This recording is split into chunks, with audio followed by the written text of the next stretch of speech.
Gas Google lens के help से आप अपने ऑनलाइन एग्ज़ाम को बहुत आसान तरीके से पास कर सकते हैं।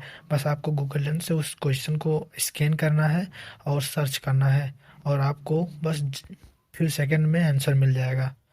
तो चलिए देखते हैं कैसे हम स्टार्ट करते हैं।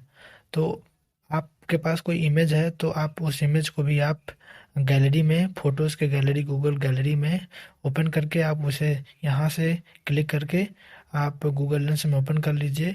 ओपन करने के बाद आपको उस क्वेश्चन को सेलेक्ट करना है और सर्च करना है। सर्च करते ही आपको क्वेश्चन का सारा आंसर मिल जाएगा और उससे रिलेटेड कोई आंसर मिल जाएगा, और आई एम श्योर कि वह आंसर ही मिल जाए। देखिए यहाँ पे जैसे इसका क्वेश्चन का आंसर यहाँ पे मिल गया हमें, तो उसके बाद हमें नोट डाउन करके इसे टिक कर देना है। Thank you so much for watching this video. देखिए